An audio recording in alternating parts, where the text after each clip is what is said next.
Are you considering being a pilot in Canada as a second career? Well, here are some considerations that you can take into account when making your decision. Maybe you were in your early teens and 20s and you couldn't really afford to make the switch into aviation. It was too expensive, the barrier to entry was too high, they were not really hiring that many pilots at that time. So you decided to take the safe option, go back to school, get a university degree, or maybe even start your own business. And then you thought about kicking the can later down the road, and then maybe later you will get back into it. And now it is later, and you've decided to finally pursue this dream of yours, this passion of being a pilot. Maybe you heard a lot of stories of people talking about this big pilot shortage, and you're probably not satisfied in what you're doing right now for the rest of your life. So you want to do something that's going to be fun for the remaining years, and you decided to take on a new challenge. Well, let me tell you, I think you're making a very good decision. I made this decision, thankfully, early in my career, in my mid-20s. I too was working in a different career field before. And when I decided to make the switch, it was not easy.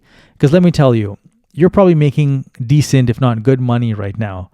But as a pilot, in the first, I would say 5 years, the money is not so great. So you're going to have to get used to the initial pay drop to just come right back to where you were before. What I recommend is having a whole bunch of savings set aside and talking with your family members for this transition period. Let them know far in advance about what you can expect in the first couple of years as a pilot, because the first couple of years as a pilot is the most toughest. You do not have any experience. You're applying for jobs, but the job's asking you for the experience. Well, how can you get the experience with the job? And this is the old chicken and egg scenario. Which one came first, the job or the experience? Well, you need both. So a common thing people do in the second career is they rack up hours quickly by buying their own airplane and flying it a lot, or they go the traditional route of being an instructor and building time that way. I wouldn't recommend the ground to flight route, because it's going to be hard on your body to do manual labor to then work your way up 8 to 12 months to potentially become a first officer. That's probably not going to be the best option. Leave that for the younger pilots. In this situation, what I would do is try and invest a lot in your career in the beginning in terms of building your hours.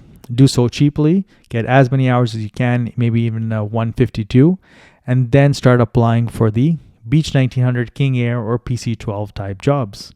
And before we go, like I say in a lot of my videos, you do not want to live with regret. It's a really hard pill to swallow. I personally can deal properly and much better with failure than I can deal with regret.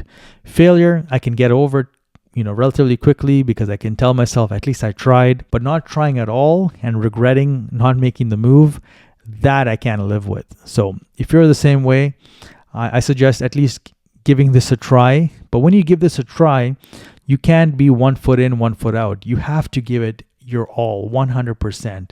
If that means leaving your current job or taking a leave of absence, whatever it takes, you must be focused 100%. Because like I said, the first couple of years of being a pilot is really tough. And even if you have a backup plan and you want to get out, I haven't seen pilots like that become successful. So if you're going to do it, go all in. And if you make it to the other side, I might see you at the airport one day. All right, take care.